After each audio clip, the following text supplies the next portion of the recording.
Hello दोस्तों, Dalip Hindi short and classes में आपका हार्दिक स्वागत है। दोस्तों, आज की डिक्टेशन आशुलिपि उच्च गति अभ्यास खंड 2 रामधारी गुप्ता से बोली जाएगी। डिक्टेशन की गति 100 शब्द प्रति मिनट होगी। डिक्टेशन स्टार्ट करते हैं 5 सेकंड बाद। महोदय, कोसी नदी, जिसे शोक और दुख का सूचक माना जाता है, इस वर्ष फिर अपने प्रकोप से महान हानि का कारण बनी। अब इस नदी पर काबू पाने और इसकी उपद्रवी लीला समाप्त करने के लिए भी योजना तैयार हो गई है। इस योजना की रूपरेखा तैयार हो चुकी है और निर्माण का काम हाथ में लिया जा चुका है। आशा है इस योजना के निर्माण से बड़े पैमाने पर जन साधारण को सेवाएं उपलब्ध होंगी।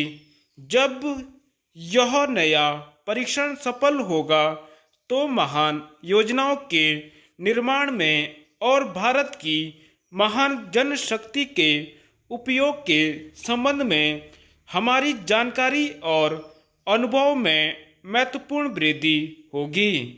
औद्योगिकरण के क्षेत्र में उन्नति, उत्पादन में और अधिक वृद्धि और भारत की प्रति व्यक्ति आय में वृद्धि विचाराधीन वर्ष की कुछ महत्वपूर्ण बातें हैं। औद्योगिकरण के साथ ही रोजगार के क्षेत्र को विस्तृत करने के प्रयत्न भी बराबर जारी हैं। कुटीर उद्योगों और घरेलू धंधों को प्रोत्साहन देकर औद्योगिकरण और रोजगार में समुचित संतुलन स्थापित करने का प्रयास किया जा रहा है।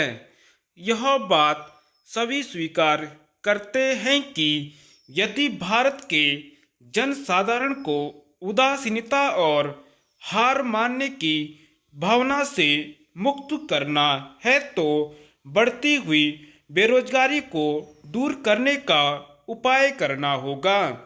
इस दिशा में घरेलू उद्योग धंधे बहुत से लोगों को आंशिक या पूर्ण उपयोगी काम देकर इस समस्या का बहुत कुछ समाधान कर सकते हैं। इसीलिए पंचवर्षीय योजनाओं में पुराने घरेलू उद्योगों को पुनर्जीवित करने और चालू कुटीर उद्योगों को प्रोत्साहन देने की व्यवस्था की जा रही है। विदेशी मामलों के क्षेत्र में हमारी सफलता और भी अधिक है। हमारी नीति, जिसे मैं सक्रिय और स्वउद्देश्य तटस्थता की नीति कहना चाहूँगा, वास्तविक व्यवहार में किसी भी देश अथवा यहाँ के लोगों को अपना शत्रु न समझने की नीति है। इस नीति के फलस्वरूप हमें विश्व शांति के पक्ष की कुछ सेवा करने का अवसर मिला है। हम प्रसन्न और आभारी हैं कि संसार के राष्ट्रों में भारत का स्थान इतना ऊंचा है। इंडो चीन निरीक्षण और नियंत्रण अंतर्राष्ट्रीय आयोग की अध्यक्षता हमने स्वेच्छा से स्वीकार की है और हमारे नागरिक यथासाध्य उस देश में शांतिपूर्ण निर्वाचन संबंधी समस्याओं का सामना कर रहे हैं। हम सभी राष्ट्रीय अथवा अंतर्राष्ट्रीय समस्याओं का निपटारा शांतिपूर्ण ढंग से चाहते हैं। मुझे बहुत प्रसन्नता है कि भारत में फ्रांसीसी बस्तियों की समस्या शांति और सद्भावना के वातावरण में सुलझ सकी है।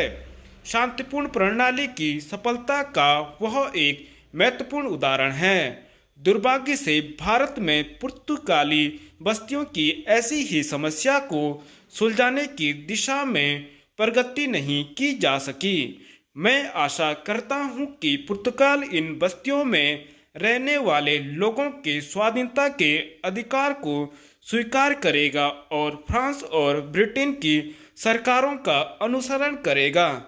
जैसे ही यह वर्ष समाप्त हो रहा है, हम अपने सबसे निकट पड़ोसी पाकिस्तान के साथ अपने संबंधों में अपने सुखद परिवर्तन देखते हैं।